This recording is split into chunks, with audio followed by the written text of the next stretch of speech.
I'm Aaron from PhoneDog.com. This is Google's newest tablet. It's a Nexus branded device, the Google Nexus 7, made by ASUS. It was announced at Google I/O coming in mid-July, and we're going to do a review starting right now.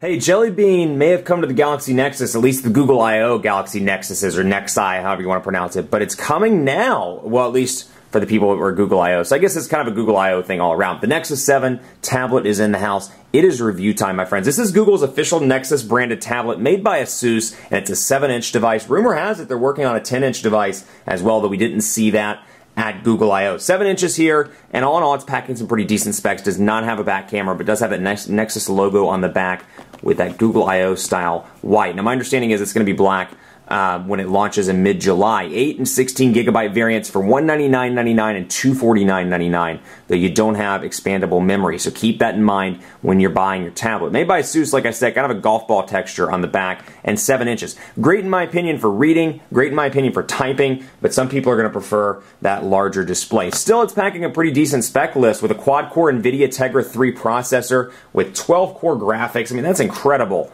At least from a technology standpoint. 7-inch IPS HD display here, 1280 by 800 on the pixels. Front-facing camera for Google Plus Hangouts, at least that's what they say, or at least what they said in the presentation. Android 4.1, also known as Jelly Bean, pre-installed on this device, and you can see that look and feel-wise, it looks a lot like Ice Cream Sandwich, although Project Butter, something they talked about yesterday in the keynote, is enabled in Jelly Bean, which is a really nice feature that allows it to be, and in short at least, allows it to be much faster in day-to-day performance. And it's something that I really see across the board on both this and the Galaxy Nexus, which is also running, or at least my Galaxy Nexus is running Jelly Bean.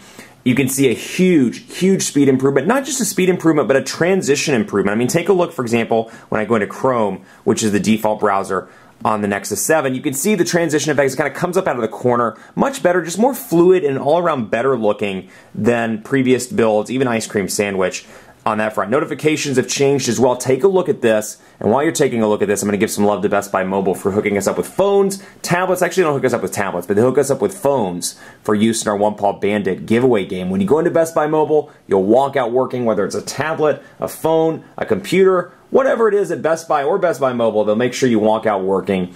You'll help you set up your email, your web, all that stuff. So when you walk out the door with your Nexus 7, your Galaxy Nexus, your Droid Razr Max, whatever it is, you'll walk out the door working at Best Buy. Take a look at this. You'll notice clock is different. You've got your screen rotation lock here, your settings shortcut, and then this clears out the notifications. But take a look at this again, and I didn't mean to load up Quadrant Standard, forgive me, but I wanted to keep some of these so you could see what it looks like. When you have a few less notifications, it groups all your messages, which is pretty cool there as well. A little bit more intuitive, and then you can see the fact that I'm connected to an Android hotspot right now. So it's loading up as Android AP. Whatever Wi-Fi connection you're on right there, it'll show Android AP. And clear those out pretty easily, and then we'll go into settings and take a look here as well. So you can see Google accounts kind of separated now, and you can see within Google, if I add a separate account, they'll all kind of appear here. So it's not like it shows Google, Google, Google, Google, Google all the way down, or Hair on Baker and Old Man McTweety. It lists them out within the actual Google application, or the Google link there itself. That's a little bit of a change there.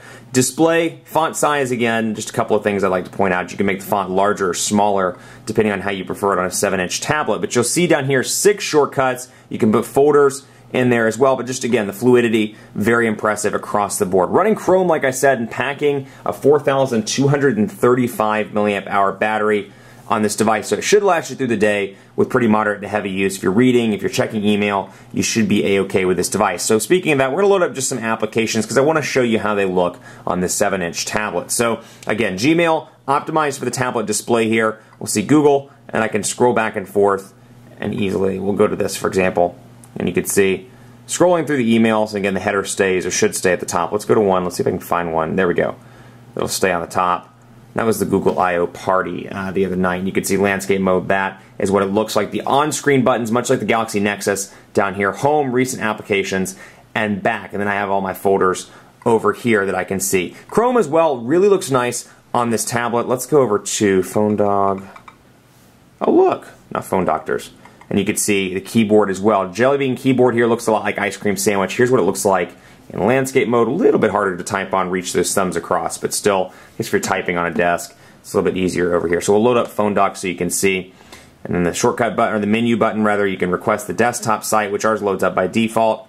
You can see new tabs and more, or you can just come up here and select a new tab, and it's that easy. So much like a desktop experience here, a typical Chrome desktop experience, but incredibly fluid. I mean, take a look at this, no lag whatsoever. So if you're using this as maybe an email and a web browsing machine, you should be perfectly fine across the board with the Nexus 7. So again, pinch to zoom, very responsive, and then I can flip back and forth pretty easily between the tabs and see my bookmarks and my other devices. Now, Google Play, a couple of new additions to this with Jelly Bean. First of all, you'll see magazines. This is a new feature that's rolling out to Jelly Bean where you can read your magazines. And best of all, if you have like Galaxy Nexus and a Nexus 7, you can pick up the same magazine and read it across both devices and pick up where you left off. That's a nice little feature there. Movies, you can buy them now as well as TV shows, so they've enhanced that. And you'll see the shortcuts in here also. Movies and TV, Play magazines added to the menu. Downloads are actually Google Play. That's a shortcut. I'm sorry, I stand corrected. Google Now is another feature, and this is something I showed off on the Jelly Bean walkthrough on Android 4.1. This is a really cool feature. Let's take a look at this. What's the weather like in San Francisco?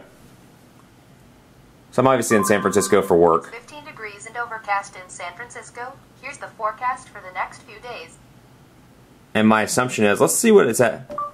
Was that in Celsius?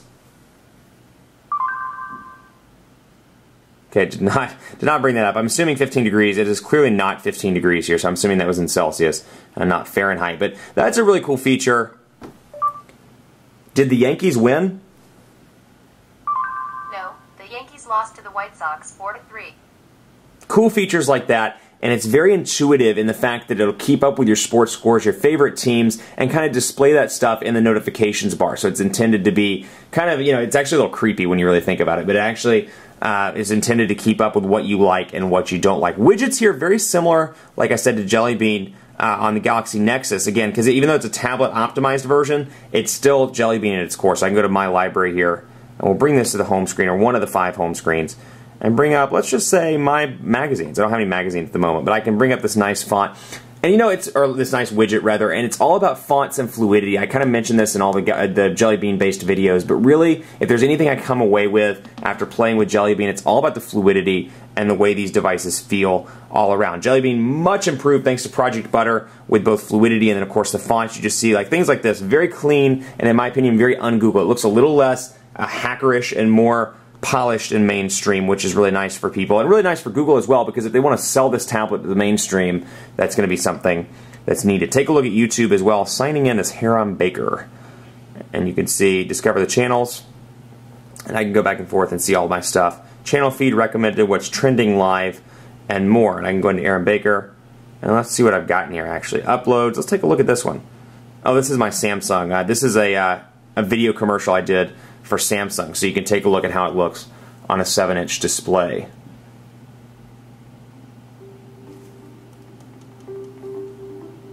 I'm so frustrated with my monitor. The colors are totally off. I order things online, they show up at my door, and they don't even look like what I ordered. I know how you feel. Every monitor out there displays colors differently, so I upgraded to the Samsung Series 9.